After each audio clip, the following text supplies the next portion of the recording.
So now that the Chiefs have finally been eliminated from playoff contention, I can finally make this beautiful video. It's safe to say that most of America was waiting for this moment, and not because they dislike Patrick Mahomes, a Travis Kelce, or even Tyreek Hill, who has been controversial in the past. People want to see them lose because they can't stand Patrick Mahomes' wife, Brittany, and his brother Jackson, who seem to be one of the most hated dynamic duos of all time. Never in my life have I seen so many people turn on a professional sports team due to someone who isn't even down there on the field playing. Joe Burrow literally became a living legend overnight just because he kept the general public from having to endure this at the Super Bowl. I mean, the amount of public antics these two were involved in during the last season was quite frankly ridiculous and showed their lack of class and honestly, selfishness. They know Patrick has the weight of the world on his shoulders, and it's like they're sitting at the top of the pile trying to make him weak in the knees. As most of you probably saw last weekend, the Chiefs had a miracle win against the Bills to keep their playoff hopes alive, and so with this being a big deal, Brittany Matthews, who is Patrick's wife, decided it would be a good idea to bust out the champagne in celebration of the win, which I would say is a standard way to celebrate, but instead of dousing herself and her friends up in the press box, she decided to unload the entire clip on the crowd down below her, and of course Jackson captured the whole moments for his Instagram story.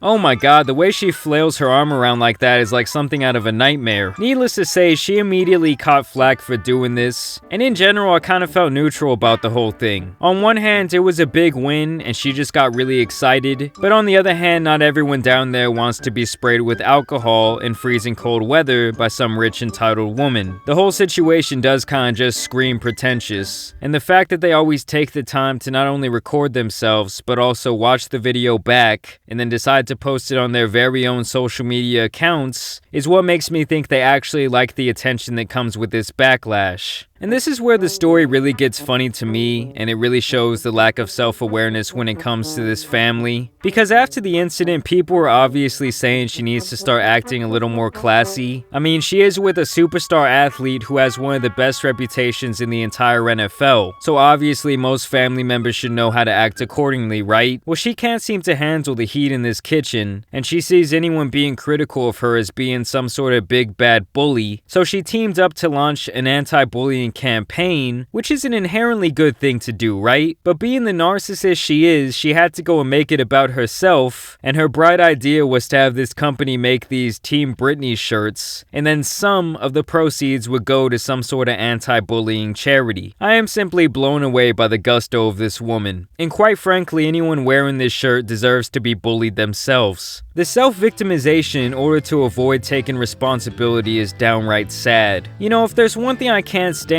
it's a person who never wants to hold themselves accountable. You did some dumb shit on camera and then posted it. Just own up to it and say, my bad, I got caught up in the heat of the moment, I apologize to everyone who was affected. And it all would have been over, but instead he just continued to double down and double down and double down. And this was really just the last thing this team needed to be worrying about during the playoffs. I mean, you've seen it in the past how this really affects Patrick. He seems pretty annoyed when they bring these topics up during press conferences. And at the end of the day, I will say this. Patrick, you have the willpower of no other man in history to continue dealing with these two without pulling an Aaron Rodgers. Imagine losing like that and then going home to two clowns making a TikTok. I really do hope these two learn their lesson this season because they both took their fair share of L's while also damaging the general reputation for this team. You know, I really did like the Chiefs a few years back, especially with Mahomes being from Texas. I even had a jersey and everything like that. But now I almost always go against them because I hate to see entitled people win shit. It just kind of makes them even bigger monsters in my book.